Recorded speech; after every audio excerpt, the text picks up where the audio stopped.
Okay, firstly, my name is Ryan, and I'm the CEO of Banlu Tech. Firstly, thanks Chris for the first part for the e-commerce introduction.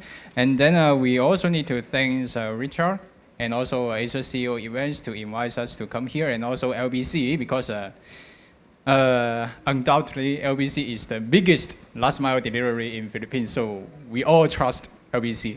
Okay, so now let's start the next part for the logistic part.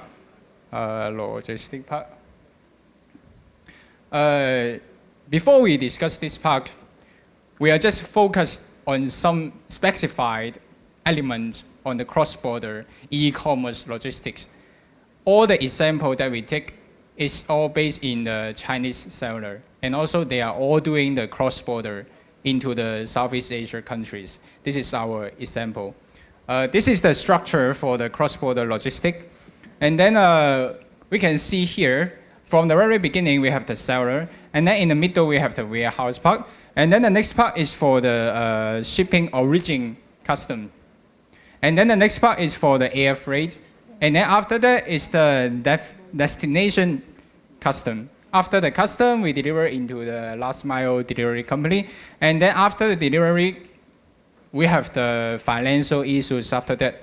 And also, for the cross-border side, for the cross-border logistics, normally we will do two ways. The first way is for the air freight.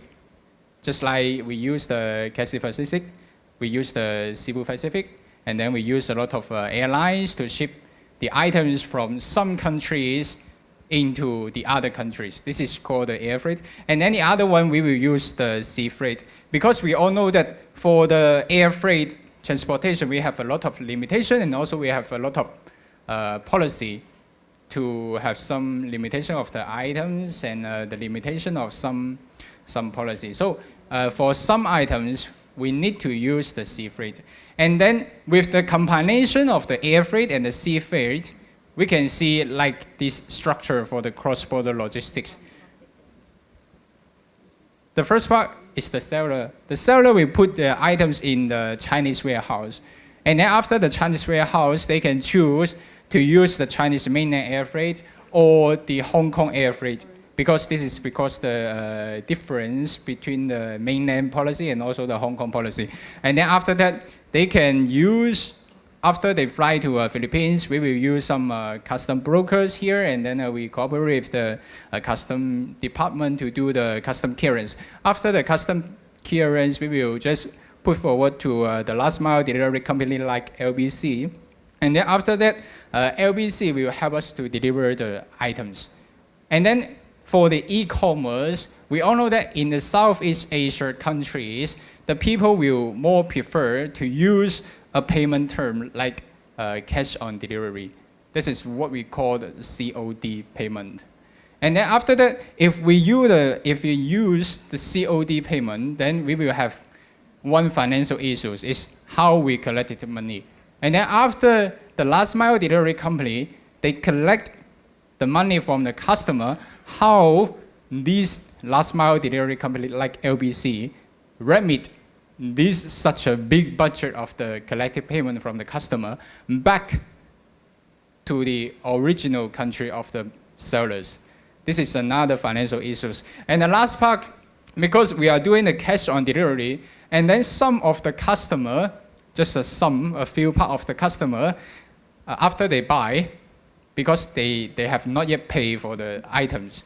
And then when the courier comes into the house of their location, and then they will directly reject the items because of maybe they have no money, and then maybe they are not at the house, maybe they are not at the location.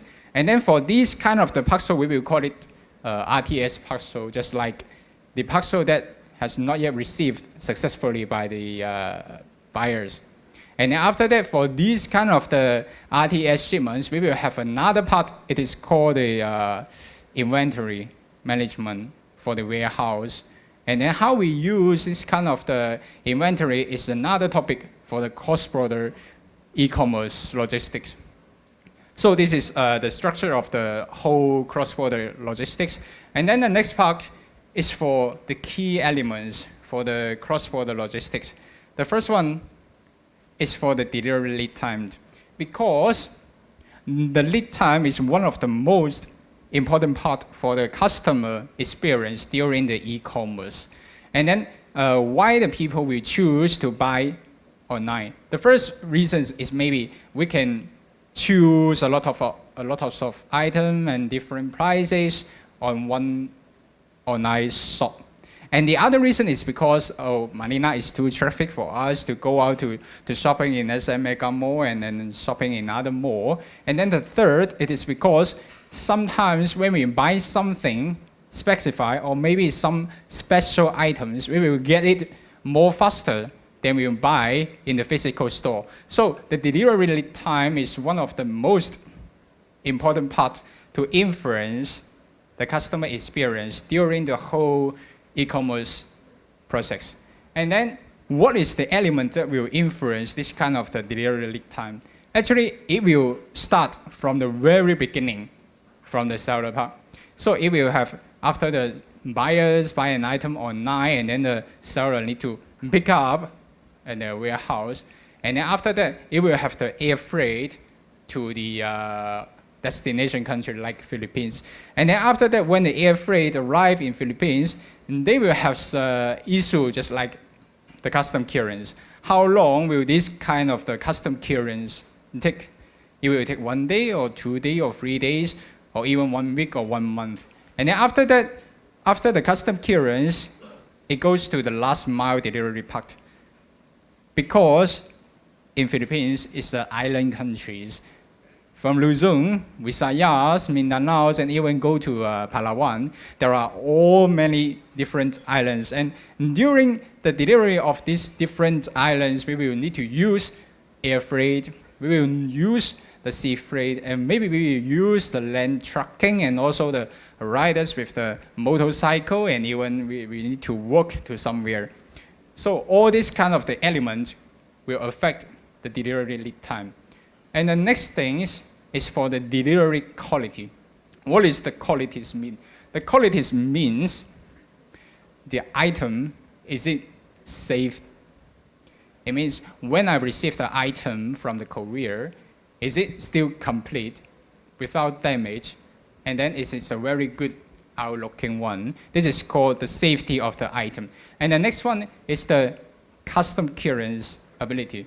Is it a custom or is it the brokers of the customs, they are able to clear this kind of the items from the airport, from the custom department, because some of the items are maybe somehow illegal or prohibited by the custom, because everybody can buy everything online around the world. And then the next one is like last mile delivery services. These services include what is the manner of the riders.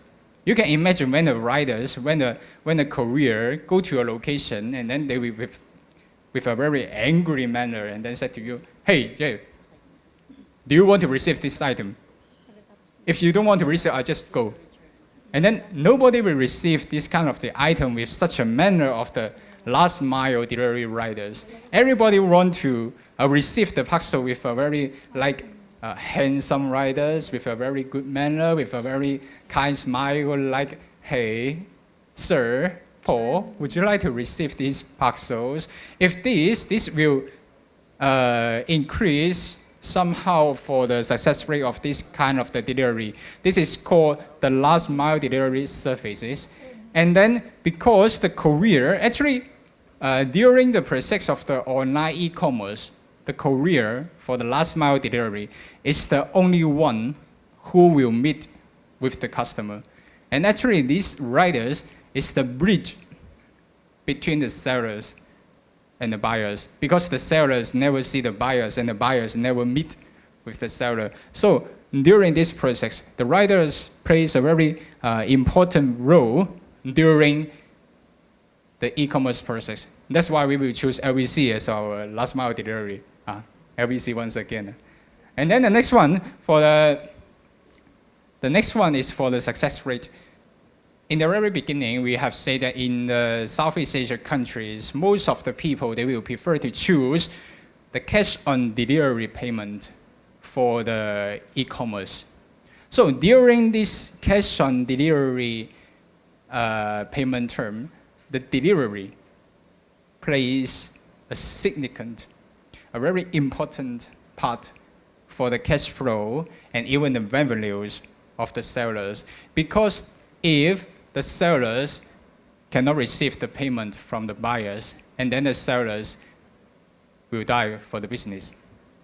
COD, the success rate, is the most important part for the COD delivery, and also it's a very important part for the online e-commerce for the Southeast Asia countries. And then after the success rate, if the last mile delivery company collect the payment successfully from the customers, the next step is the financial issues. How the last mile delivery company remit this kind of the huge payment back to the original countries, back to the sellers. This is the financial issues between the sellers and the last mile delivery company. For this kind of the financial issues, we will just check about different countries have different policy for the bank. They have different policy, different limitation for the currency, for somehow just like banking issues and everything. So these we cannot discuss too much because according to different countries, we have different solution for this one. And then the next one is like the inventory management. For the online selling or even for the physical store, the inventory management is also an important part for the whole selling and for the whole business. Because for the inventory, we will have a lot of SKU inside the warehouse. We will have a lot of values inside the warehouse. So how we will use this kind of the inventory better than the other one, this is another revenue for your whole business. So like when we cooperate with LBC, we will have some warehouse cooperation, we will have the last mile cooperation. This is all helpful for our inventory management in the future for our like RTS parcels and all kind of the overseas or even the sea freight items in the future. So I think this is all for the key elements for cross-border logistics side. And then I think that's all for our presentation, and this is our contact information. If anybody have the questions or anybody want to share with some ideas, you can contact us